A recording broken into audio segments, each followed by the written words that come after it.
Hello dear students. अब 84, 84, 85 और 86 ये तीनों है ना, इनके टाइटल याद रखने हैं और इनमें टाइम दिए गए हैं, वो टाइम याद रखना है। तो 84 क्लेम एंड ऑब्जेक्शन। सबसे पहले तो ये क्लेम एंड ऑब्जेक्शन है, ये कौन उठाता है? कोई भी third person, any by any person other than the proclaimed offender. ठीक है। और किस ग्राउंड पे उठाता है? वो कहता है कि मेरा इस प्रॉपर्टी में कोई इंटरेस्ट है। ये क्लियर होनी चाहिए बात, ठीक है।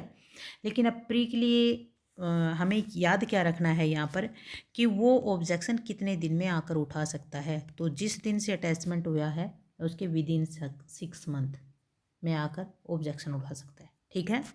फिर उसके बाद कहता है कि यदि वो एक्सपायर हो जाता है तो उसके लीगल रिप्रेजेंटेटिव ऑब्जेक्शन इसके साथ कंटिन्यू करेंगे, ठीक है।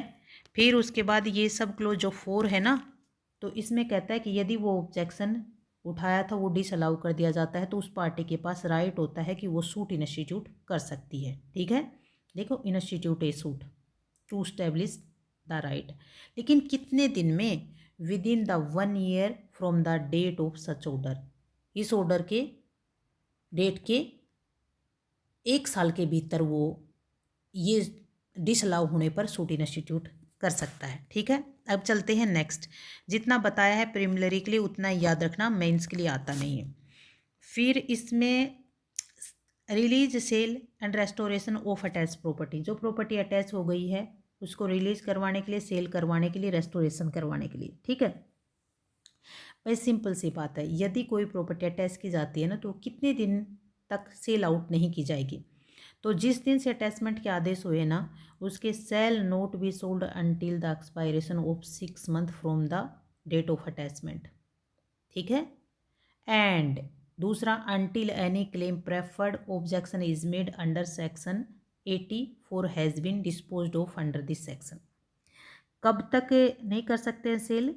या तो विद इन जो 6 मंथ, विद इन जो 6 मंथ दिए थे ना उसके 6 महीने हो जाने के बाद, या फिर यदि विद इन 6 मंथ कोई ऑब्जेक्शन आता है तो ऑब्जेक्शन को डिसाइड करने के बाद ही सेल आउट किया जा सकता है, अदरवाइज नहीं किया जा सकता। ये याद रखना है टाइम, ठीक है। फिर उसके बाद यदि वो पर्सन जिसकी प्रॉपर्टी थी वो विद इन 2 ईयर्स आता है और कोर्ट को कहता है कि मैं कोई विशेष कारण था, यानी भाई नहीं आ सका ना, वो मेरा वॉलंटरी नहीं था, ठीक है, वो अपीयर नहीं हो सका ना, उसकी कोई मजबूरी थी, ठीक है। तो उसकी मजबूरी थी तो इस वजह से नहीं आया, तो देखेगा कोर्ट कि ये जानबूझकर भाग नहीं रहा था, अपनी प्रॉपर्टी को कंसील नहीं कर रहा था। यदि वो इनोसेंट है तो फिर कोर्ट क्या करेगा कि जो भी उसकी प्रॉपर्टी को सेल आउट करने के बाद जो नेट प्रोसीड था ना उसमें उसके सारे खर्चे जितने हुए थे उसको सबको निकाल कर जो भी बचता है वो सारा उसको रिज्यूडरी जो भी प्रॉपर्टी बचती है उसको डिलीवर कर दी जाएगी, ठीक है। अच्छा, अब आते हैं नेक्स्ट में 86 में अपील है, याद रखना है, बार बार पूछा जाता है। 85 के क्लोज 3 में क्या था कि वो आता है विद इन 2 ईयर्स में और आके बताता है कि मैं क्यों नहीं आ सका था। तो कोर्ट देखता है कि अगर वो इनोसेंट है तो उसका जो बचा खुचा है वो उसे डिलीवर कर देगा। लेकिन यहाँ पर यदि डिनाई करते हैं तो उसके पास अपील करने का अधिकार है, ठीक है। इतना याद कर रखना है। बाय, जय हिंद, जय भारत।